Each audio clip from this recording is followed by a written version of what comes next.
베드로 후서 1장 12절에서 21절까지입니다.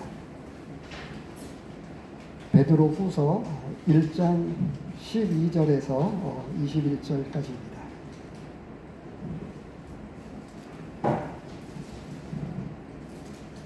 찾으셨으면 함께 교독을 하도록 하겠습니다. 12절에서 21절까지입니다. 제가 먼저 12절을 봉독해 드리겠습니다. 그러므로 너희가 이것을 알고 이미 있는 진리에 서 있으나 내가 항상 너희에게 생각나게 하려 하노라. 내가 이 장막의 빛을 보내 너희를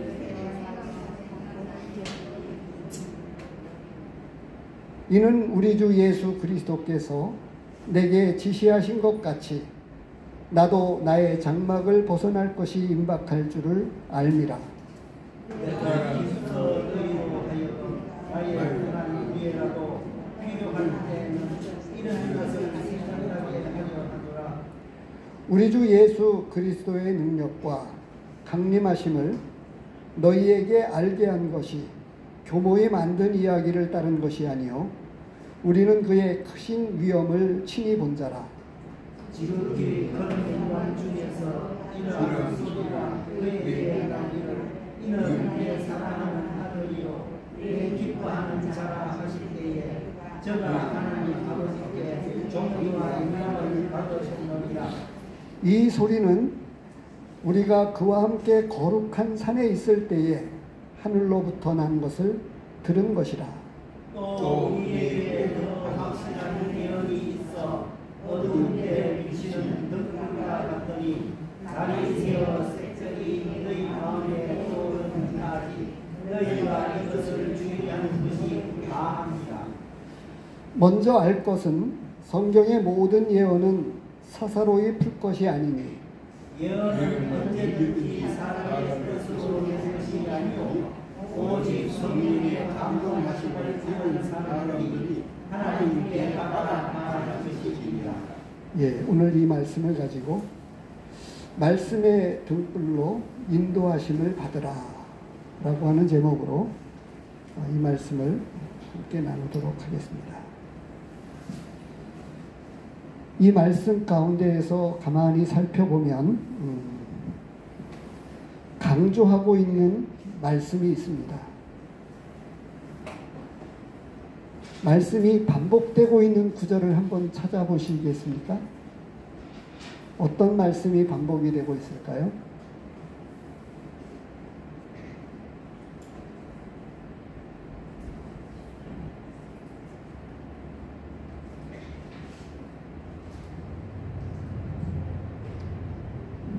오늘 말씀 가운데 보면 12절에서 21절까지 말씀 가운데에서 생각나게 라고 하는 구절이 3번이 반복이 되고 있어요.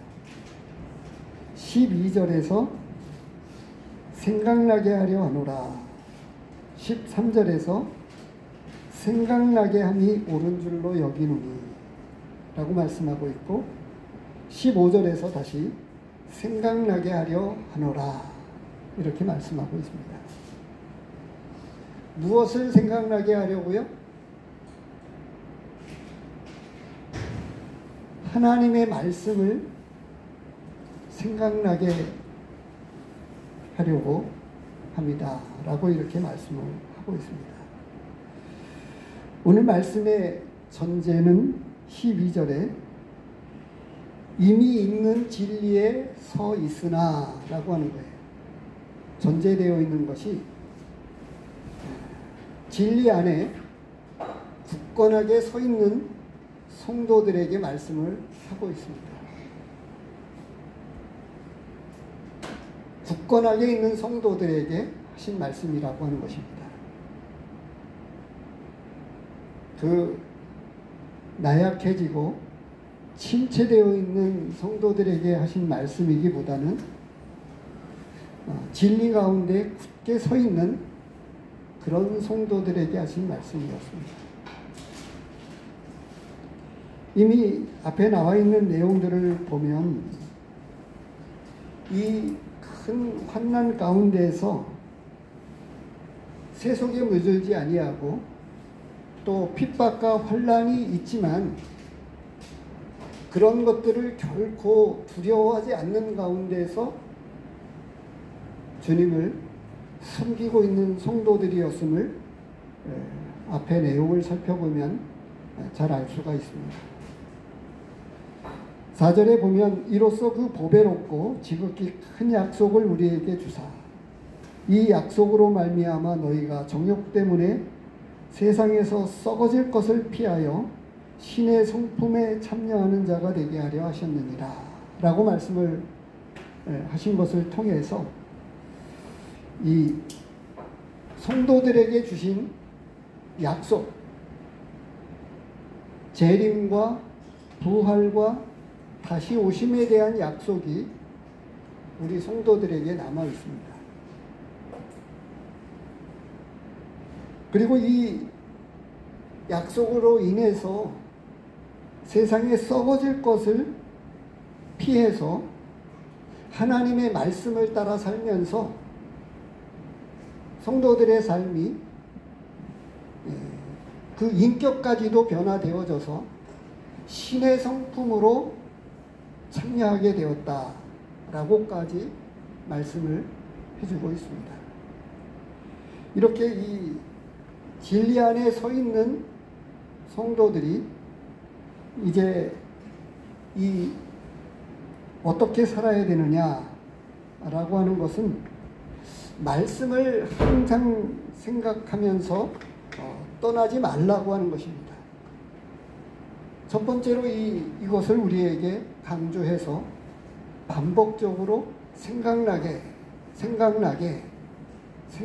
하려 합니다. 라고 말씀을 하고 있는 거예요. 그래서 조금 전에 제가 찬송을 부르면서 그런 말씀을 드렸는데요. 잠시 이 말씀을 제쳐놓고 이렇게 아마 우리 가운데 가족 생일을 모르는 분들이 있나요? 자기 생일을 모르는 분이 있습니까? 자기 생일을 모르는 분. 아마도 어쩌면 희준이도 정아도 자기 생일 알지? 내 생일 알아? 네, 정아도 고개를 끄덕였습니다. 내가 구원받은 말씀을 잊어버리진 않으셨지요? 내가 구원받은 말씀. 그래서 조금 전에 그런 말씀을, 찬송을 부르면서 그런 말씀을 제가 드렸어요. 내가 구원받은 말씀. 내가 좋아하는 말씀. 특별히 나에게 어떤 말씀이 내 마음 가운데 부딪혀 와서 내 마음이 그 말씀 앞에 꽂힌 말씀, 이런 말씀들이 아마 한두 말씀이 아니고 여러 말씀들이 있을 터인데요. 이런 말씀들을 조금 우리 마음 가운데 깊이 담아두면 좋습니다. 그리고 이사야 53장 말씀을 제가 암송을 하면서 길을 걸어가게 될 때 그 말씀이 생각이 나서 암송을 하려고 한 게 아니었어요. 암송되어진 말씀인데 예수님의 고난과 희생이 내 마음을 크게 자극하고 감동을 주더라고요. 문득 걸어가고 있었는데 출근하는 시간이었어요. 근데 그 말씀이 그렇게 감동이 되더라고요. 근데 나중에 이렇게 생각을 해보니까 당시에 직장 생활을 할 때였었는데 그 상사가 아니었어요. 저보다 고참으로 있었던 분이 저를 힘겹게 만들었습니다. 그래서 그런 가운데에서 문득 그 예수님의 고난이 생각이 났었습니다. 그러면서 그의 영혼이 불쌍하게 여기는 마음이 예수님의 고난을 생각하면서 그의 영혼과 그분을 기도하는 마음이 생기고 그의 영혼을 불쌍히 여기는 마음이 들기 시작을 했었습니다. 오늘 말씀을 가만히 보시기 바랍니다. 그러므로 너희가 이것을 알고 이미 있는 진리에 서 있으나 내가 항상 너희에게 생각나게 하려 하노라. 무엇을요? 하나님의 말씀. 사도들이, 특히 이제 그 사도 베드로가 지금 이 편지를 쓰면서 후편, 베드로 전서가 있었고 후편이 있죠. 그것을 강조해서 내가 생각나게 항상 너희로 하여금 너희에게 분부한 이 하나님의 말씀들을 잊지 않고 항상 생각했으면 좋겠다. 이렇게 말씀을 하면서 거듭거듭 생각나게 하려고 했던 이유가 있었습니다. 내가 살아있을 동안에, 내가 이 장막에 있을 동안에 너희를 일깨워 생각나게 함이 옳은 줄 아노니, 내가 아직 이 육신의 장막을 벗어던지고 주님 앞에 가기 전에 너희를 보다 분명하게 일깨워서 이 말씀을 생각나게 하려고 했다라고 하는 말씀을 지금 써내려가면서 강조하고 있습니다. 그것을 얼만큼 강조하고 있느냐 하면 사도 베드로는 생각나게 한다라고 이렇게 생각나게라고 하는 단어를 3번씩이나 반복을 했고요. 그리고 뭐라고 말씀을 하고 있습니까? 너희를 일깨워 생각나게 함이 옳은 줄로 아노니 라고 말씀을 하면서 14절에 이는 우리 주 예수 그리스도께서 내게 지시하신 것 같이 나도 나의 장막을 벗어날 것이 임박한 줄을 알미라. 내가 힘써 너희로 하여금, 그래서 힘써서 아주 많은 힘을 써가지고 남아있는 성도들에게 내가 떠나간 이후에라도 이 하나님의 말씀을 생각나게 하려고 애를 쓰고 있다고 말씀하고 있습니다. 잠시 본문의 말씀을 손에 넣으시고 앞에 있는 베드로전서 2장 2절 말씀을 보시기 바랍니다.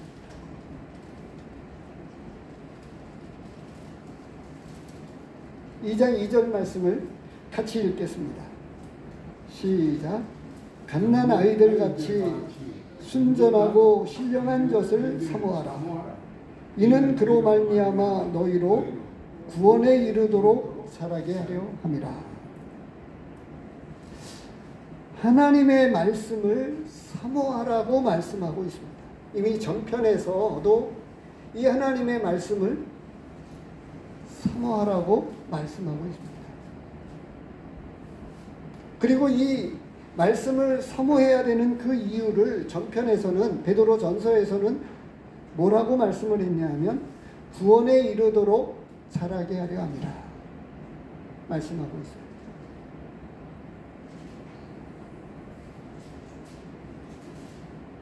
지금 어린아이인 희준이와 정아가 우리 가운데 엄마 옆에 같이 앉아 있는데요.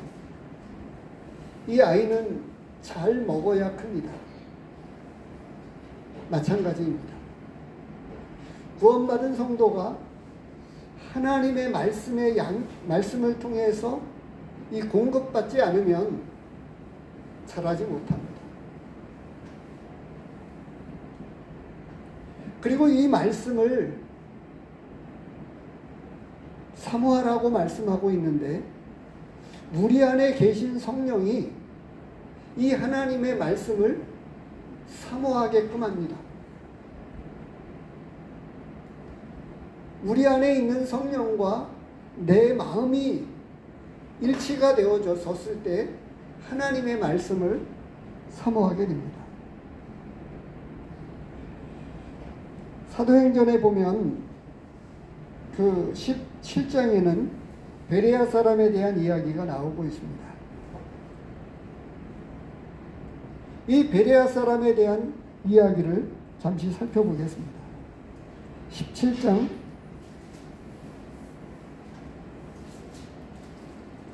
11절로 15절까지 말씀이 나와 있는데요. 특별히 11절 말씀을 보겠습니다. 사도행전 17장 11절.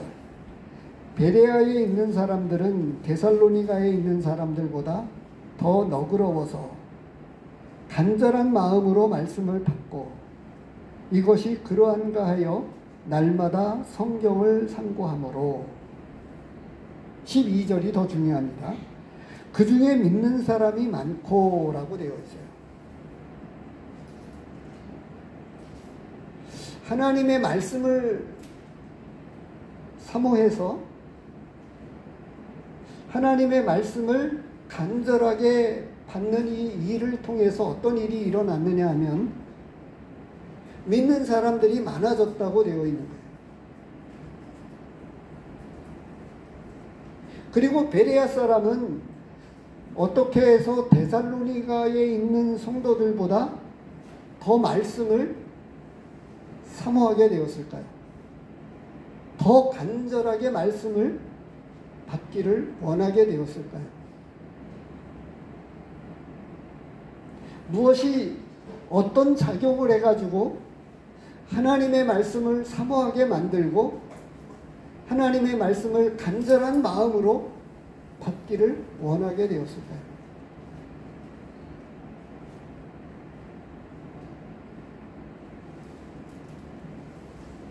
그 어떤 좋은 말씀도 마음에 진정한 성령의 소욕을 쫓아서 하나님의 말씀을 간절한 마음으로 받기를 원하는 것은 우리 심령이 가난해져야 합니다. 믿지 않는 사람의 경우를 생각해 보십시오. 믿지 않는 사람들은 아무리 저기를 해도 하나님의 말씀이 들려지지가 않는 것입니다. 조금 이해는 되어져도 그 하나님의 말씀 자체가 마음 가운데 꽂혀지지가 않는 거예요. 그래서 하나님의 말씀이 마음 가운데 들려지지 않는다고 표현할 수 있습니다. 어떻게 하면 그 구원받지 않은 사람이 하나님의 말씀이 그 마음 가운데 들려지도록 역사할 수 있을까요? 구원받아야만 됩니다. 구원받아야만 비로소 하나님의 말씀이 들려지고 읽혀지고 그 마음 가운데 비로소 새겨질 수가 있습니다. 그러면 구원받은 성도들에게는 어떻게 하면 그것이 가능해질까요?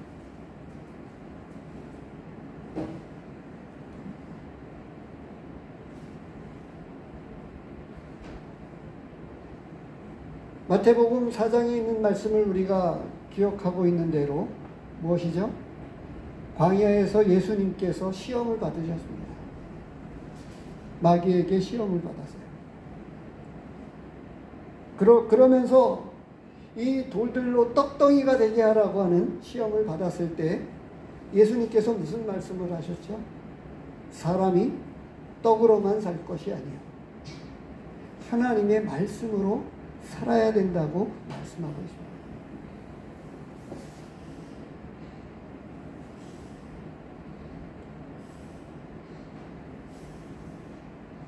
구원받은 사람에게도 그렇고요. 구원받지 않은 사람에게도 그렇고 하나님의 말씀이 그 안에 역사되어지지 않는 한 구원받지 못할 뿐만 아니라 성도들에게도 이 하나님의 말씀이 역사되어지지 않으면 온전한 믿음의 생활을 할 수가 없습니다.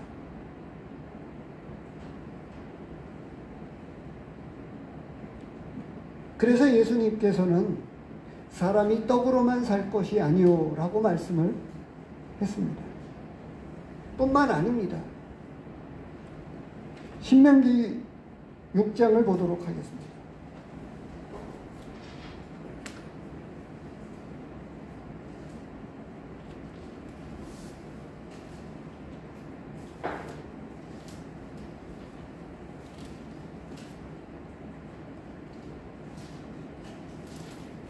6장 6절서부터 보겠습니다. 6절서부터 9절까지 같이 읽도록 하겠습니다. 신명기 6장 6절서부터 9절까지 같이 읽겠습니다. 시작. 오늘 내가 내게 명하는 이 말씀을 너는 마음에 새기고 내 자녀에게 부지런히 가르치며 집에 앉았을 때에든지 길을 갈 때에든지 누워있을 때에든지 일어날 때에든지 이 말씀을 강론할 것이며 너는 또 이것을 내 손목에 메어 기호를 삼으며 내 미간에 붙여 표로 삼고 또 내 집 문설주와 바깥문에 기록할지니라. 어떻게 이 자녀 교육을 해야 되는데 어떻게 해야 되느냐? 하나님의 말씀을 자녀들이 부지런히 가르치는데 어느 정도까지냐? 집에 앉았을 때에든지 길을 갈 때에든지 누워있을 때에든지 일어날 때에든지 말씀을 떠나지 않도록 해야 된다고 하는 것을 강조하고 있습니다. 전에도 그런 말씀을 드렸는데요. 지금도 그렇습니다. 부모 곁에서 하나님의 말씀을 잘 듣는 자녀들은 공부를 잘할 수밖에 없어요. 하나님의 말씀은 한편으로는 쉬운데 한편으로는 조금 어렵습니다. 그런데 이 어려운 말씀을 잘 알아듣게 되면 학교에서 배우는 학교 공부는 더 잘 알아들을 수가 있어요. 내용을 빨리 캐치하고 핵심 내용을 빨리 알아듣는 것.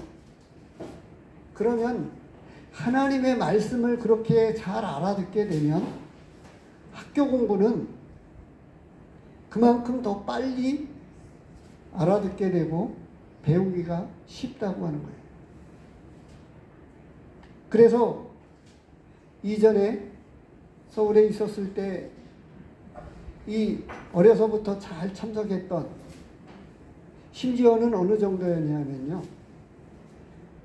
부모가 구원받은 성도님이었던 그 자녀가 수요일 날도 열심히 참석하고 고등학교 학생인데도 수요일 날 참석하고 특별 집회가 있으면 참석을 하는 거예요. 근데 중간고사가 있고 기말고사가 있을 때에도 이 학생이 집회를 참석하니까 부모님은 염려하는 거예요. 너 시험 공부해야 되지 않느냐? 이제 시험 기간이니까 나오지 말고 집에서 공부해라. 근데 그 자녀는 하나님의 말씀을 더 듣고 싶어서 시험 공부하기보다는 집회에 나와서 말씀을 듣고 또 특별 집회 같은 경우에도 말씀을 우선순위로 했었습니다. 근데 그런 자녀들이 더 학교에서 공부를 더 잘하고요. 그들의 진로가 하나님 앞에서 복된 축복을 받아서 잘 되는 경우를 보았습니다.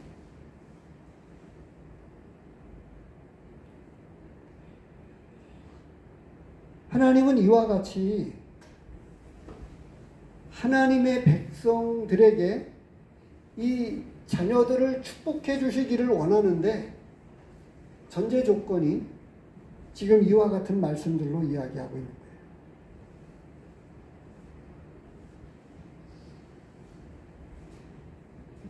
그 이후에 나오는 이야기가 축복입니다. 10절서부터 나오고 있는 이야기가 내 하나님 여호와께서, 신명기 6장 10절에서 보면 내 하나님 여호와께서 내 조상 아브라함과 이삭과 야곱을 향하여 내게 주리라 맹세하신 땅으로 너를 들어가게 하시고 내가 건축하지 아니한 크고 아름다운 성읍을 얻게 하시며, 어떻게요?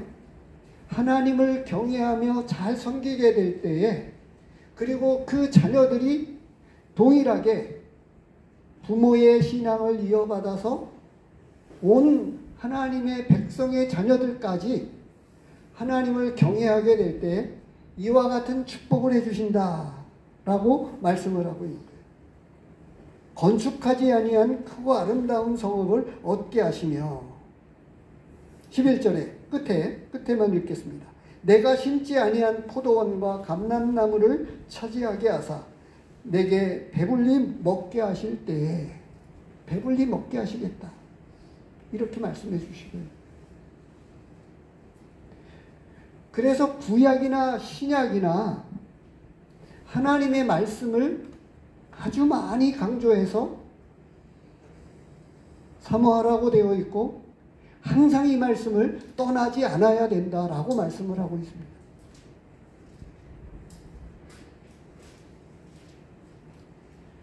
사도행전의 이 초대교회의 시작을 보면 이 교회 안에 있었던 이 커다란 특징이 있었는데요. 그 특징이 첫 번째가 사도의 가르침을 받는 것이었습니다. 사도행전 2장 42절입니다. 그들이 사도의 가르침을 받아 서로 교제하고 떡을 떼며 오로지 기도하기를 힘쓰니라. 여기서 사도의 가르침을 받았다라고 하는 말씀을 어떤 방식으로 가르침을 받았을까요?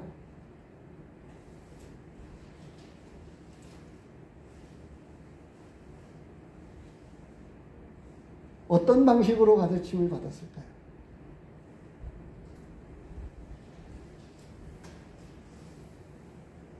예수님이 공생의 기간 동안에 회당에 들어가서 하나님의 말씀을 강론했습니다. 그리고 예수님은 12제자들을 부르셨습니다. 돌아오는 주일에 이 제자들이 또 계속해서 어떤 삶을 살았고 예수님이 행하신 크고 많은 이적들을 통해서 어떤 일들이 일어났는가에 대해서 말씀을 드리겠습니다만 예수님은 12제자들에게 집중하셨어요.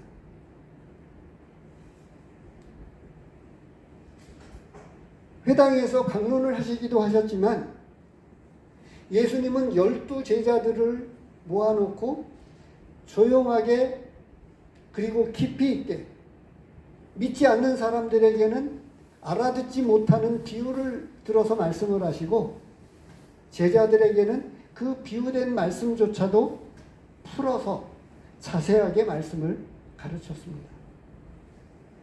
지금과 같이 이런 설교 형태도 있었지만 제자들에게 가르쳤던 방식은 그들과 삶을 같이 하면서 먹고 자면서 그리고 하나님의 말씀을 가르쳤습니다. 그래서 그런 것들을 본따서 오늘날 여러 교회에서 소그룹이라고 하는 이름으로 제자훈련이라고 하는 이름으로 이렇게 모여서 성경 공부라고 하는 형태로 하나님의 말씀을 가르치고 훈련하고 있는 거예요.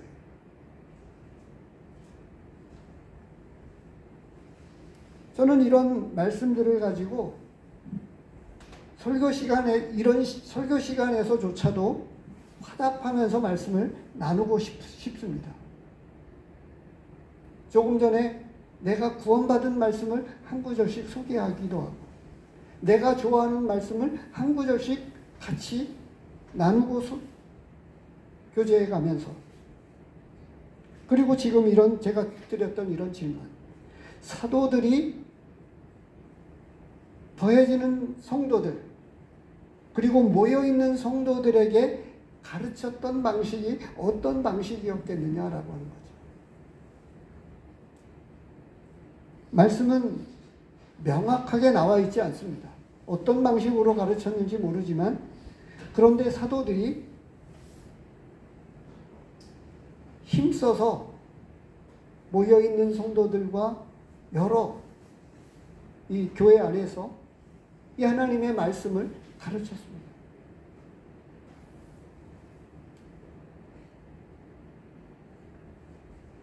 그래서 이 사도들이 가르쳐 가면서 어떤 일들이 일어나느냐? 사도들은 기사와 표적을 함께 하면서 그들의 삶이 하나님의 말씀을 따라 살아가면서 유무상통이라고 이야기하고 있는 이 43절 이후에 재산과 소유를 팔아서 각 사람의 필요를 나눠주고 모든 물건을 서로 통용했다고 말씀은 기록하고 있는 것입니다.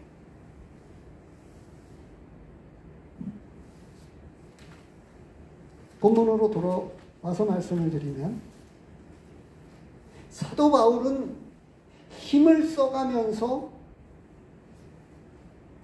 이 하나님의 말씀을 강조했고 하나님의 말씀을 생각나게끔 하려고 애를 썼습니다.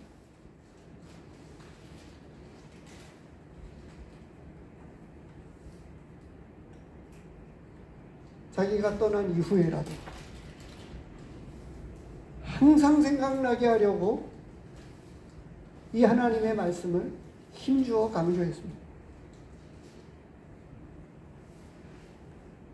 그래서 본문 가운데 첫 번째로 우리에게 던지는 메시지는 하나님의 말씀을 항상 생각하면서 떠나지 않아야 된다고 말씀하고 있고요. 두 번째로는 구약에 있는 말씀을 전제로 해서 이 16절에서부터 있는 말씀입니다. 우리 주 예수 그리스도의 능력과 강림하심을 너희에게 알게 한 것이라고 하는 거예요. 재림에 대한 약속에 대한 것이 너무나도 분명하다라고 말씀을 하고 있습니다. 근데 이것은 말씀을 깊이 들여다보면 무엇이 있냐면요. 우리에게도 당시의 교회와 성도들에게도 그렇지만 재림과 부활과 그리고 다시 오심에 대한 그 천년왕국에 대한 아직 이루어지지 않은 이러한 모든 말씀에 대한 약속이 너무나 분명하다고 하는 것을 우리에게 말씀해 주고 있어요.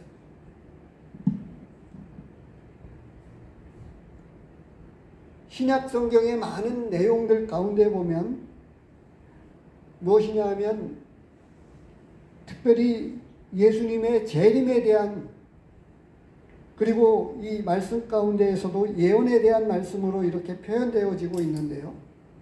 바로 구약 성경, 이 신약 성경이 완성되기 이전으로 보면 구약 성경만 있었습니다. 그러니까 이루어지지 않은 약속의 말씀으로 남아있는 거예요. 아직 많은 부분들이. 메시아에 대한 약속은 성취되었지만 말씀이 계속 이루어져 가고 있었던 때였습니다. 그리고 심지어는 지금 이 재림에 대한 약속을 이야기하시면서 친히 예수님을 보았다고 말씀을 하고 있는 거예요. 그리고 하늘로부터 이 소리에 나는 음성을, 하나님의 음성을 직접 들었다 라고까지 이야기하면서 무슨 이야기를 하고 있는 거죠? 이 말씀에 대한 약속이 너무나 분명하기 때문에 그리고 재림에 관한 말씀은 너무나 분명한 약속이기에 이 하나님의 말씀을 따라서 살아야 된다라고 말씀을 하고 있습니다. 그것은 고린도전서 15장이나 다른 말씀들을 조금은 생각을 해보면 더 쉽게 와닿을 것입니다. 고린도전서 15장 말씀을 보도록 하겠습니다.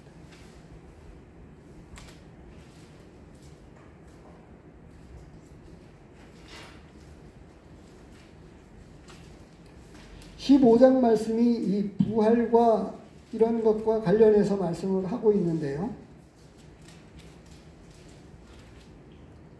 근데 이 부활장에서 약속하고 있는 이 약속의 말씀을 통해서 그 결론이 뭐죠?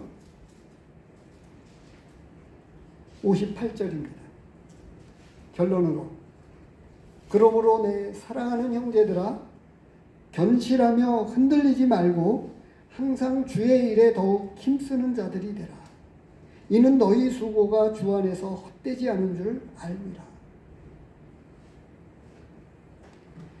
재림과 부활에 관한 이런 말씀, 이런 아직 남아있는 이 예언의 말씀, 이 모든 것 자체가 우리에게 동일한 약속인데요.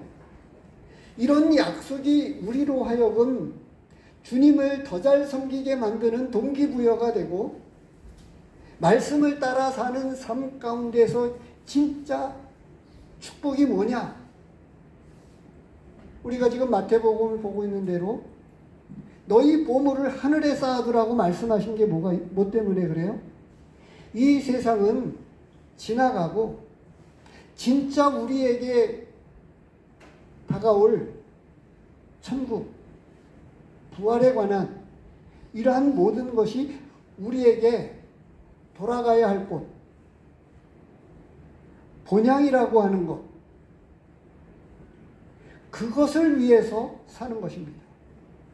이 세상에서의 삶이 아니고 우리에게 약속해주고 있는 나라가 이 세상에 속한 것이 아니기 때문에 바로 부활과 재림과 관련된 이런 말씀을 통해서 우리로 하여금 더욱 주님을 섬기게 만들고 말씀을 따라 사는 삶이 진짜 축복된 삶이라고 하는 것을 여러 말씀을 통해서 말씀해 주고 있는 거예요.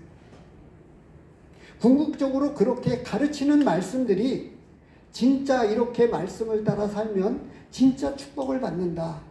그리고 상급을 받는다라고 하는 말씀으로 결론 지어서 말씀을 드릴 수가 있습니다. 그래서 이 분명한 약속을 통해서 심지어 사도 베드로는 지금 그 이야기를 하고 있는 거예요. 본문으로 돌아와서 보면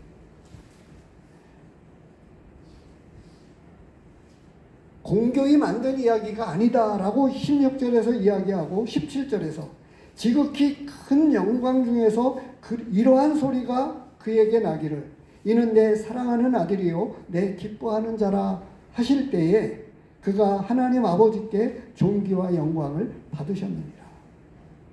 이 소리는 우리가 그와 함께 거룩한 산에 있을 때에 하늘로부터 난 것을 들었다 말씀하고 있는 거예요. 공경이 쫓아 만든 것이 아니고 하늘로부터 듣게 된 거고, 그리고 그런 예수님을 함께 지내면서 함께 살면서 직접 내가 체험했다. 그러면서 그 예수님의 기적과 이적을 포함해서 이 말씀을 따라서 항상 말씀을 생각해야 된다 라고 말씀을 하고 있습니다.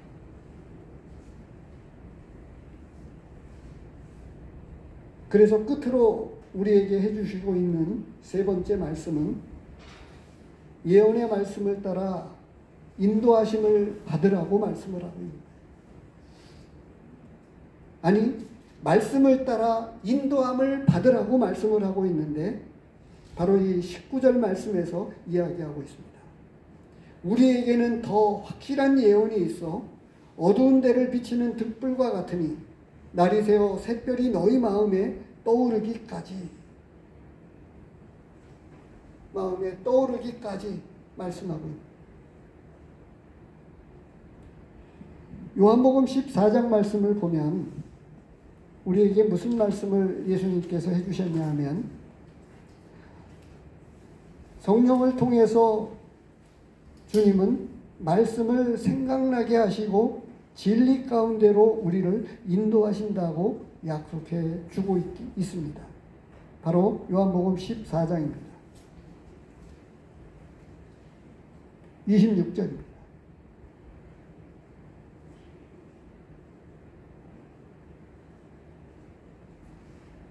보혜사 곧 아버지께서 내 이름으로 보내실 성령 그가 너희에게 모든 것을 가르치고 내가 너희에게 말한 모든 것을 생각나게 하리라 라고 말씀을 하고 있습니다. 성령께서 친히 가르치시고 말씀을 생각나게 해주신다. 이렇게 말씀하고 있습니다. 본문에서 이 베드로 후서에서 말씀하고 있는 것은 샛별이 너희 마음에 떠오르기까지 너희가 이것을 주의하는 것이 옳다. 말씀을 하고 있습니다.